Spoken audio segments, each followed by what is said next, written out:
Audio Jungle.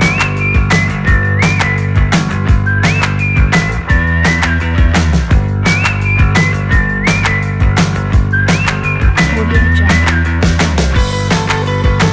Assalamualaikum warahmatullahi wabarakatuh. Halo teman-teman, kembali lagi bersama saya Dela Angela, NIM 1811320072, Prodi Bimbingan dan Konseling Islam 5C, Perguruan Tinggi Institut Agama Islam Negeri Kota Bengkulu. Dosen pembimbing Ibu Triani Puji Astuti, Esos IMASI.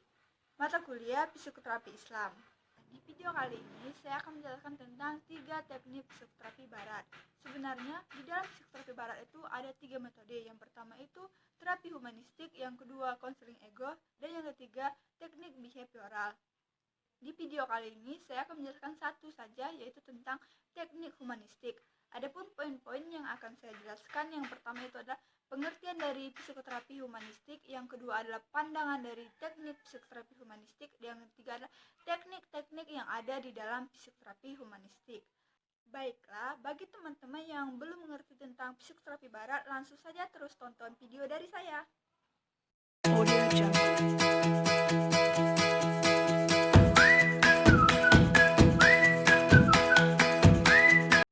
Langsung saja, yang pertama saya akan menjelaskan tentang sejarah humanistik.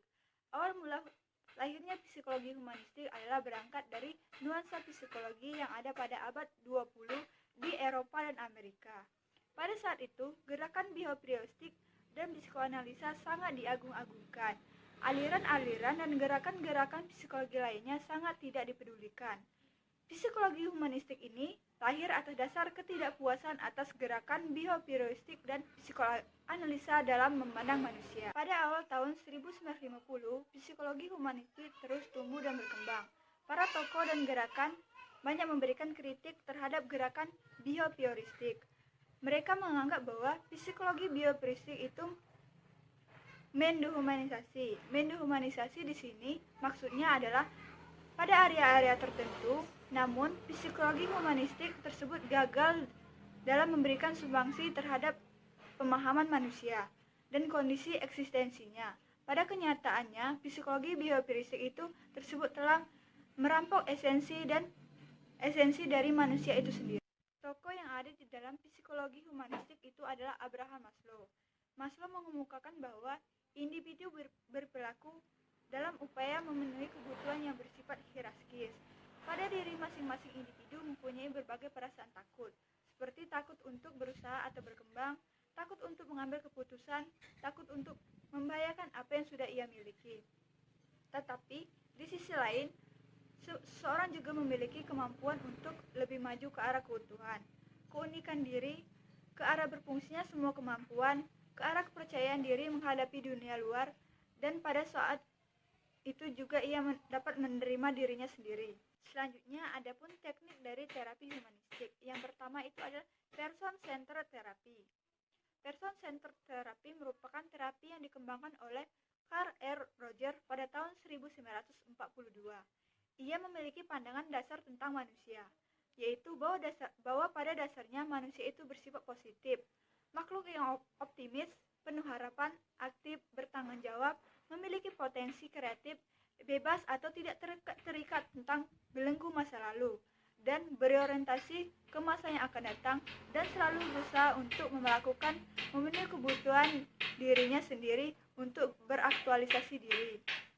Yang kedua itu adalah Gestalt terapi. Terapi Gestalt dikembangkan oleh Friedrich Paul adalah bentuk terapi eksistensial yang berpijak pada premis bahwa individu harus menemukan jalan hidupnya sendiri dan menerima tanggung jawab pribadi jika mereka mengharap kematangan.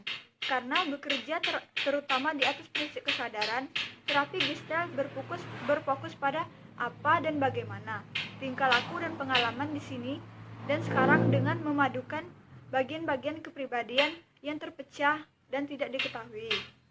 Terapi Gestalt secara aktif menunjukkan bagaimana klien dengan mudah.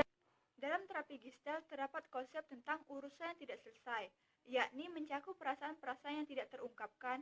Meskipun tidak bisa diungkapkan, perasaan-perasaan itu diasosiasikan. dengan ingatan-ingatan dan fantasi-fantasi tertentu. Karena tidak terungkapkan di dalam kesadaran, perasaan-perasaan itu tetap tinggal pada latar belakang dibawa kepada kehidupan sekarang dengan cara-cara yang menghambat hubungan yang efektif dengan dirinya sendiri dan dengan orang lain. Urusan tidak selesai itu akan bertahan sampai ia menghadapi dan menangani perasaan-perasaan yang tak terungkapkan itu. Selanjutnya adalah tujuan dari pendekatan humanistik. Ada 4 tujuan dari pendekatan humanistik. Yang pertama itu mengoptimalkan kesadaran individu akan keberadaannya dan menerima keadaannya menurut apa adanya. Saya adalah saya.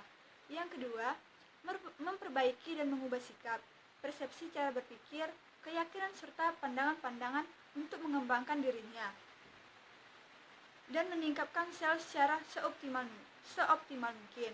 Yang ketiga, menghilangkan hambatan-hambatan yang dirasakan dan dihayati oleh individu dalam proses aktualisasi dirinya. Yang keempat, membantu individu dalam menemukan pilihan-pilihan yang bebas yang mungkin dapat dijangkau menurut kondisi dirinya. Adapun kelebihan dan kekurangan dari psikologi humanistik. Yang pertama adalah kelebihan dari psikologi humanistik. Yang pertama, selalu mengedepankan akan hal-hal yang bernuansa demokratis, partisipasi biologis dan humanis.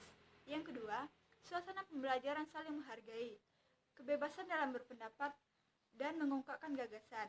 Yang ketiga, keterlibatan peserta didik dalam berbagai aktivitas di sekolah, dan lebih-lebih adalah kemampuan hidup bersama di antara peserta didik yang tentunya mempunyai pandangan yang berbeda-beda. Kekurangan dari psikologi humanistik. Yang pertama, teori humanistik tidak bisa diuji dengan mudah. Yang kedua, banyak konsep dan dalam psikologi humanistik seperti orang yang telah berhasil dalam mengaktualisasikan dirinya namun masih buram dan subjektif.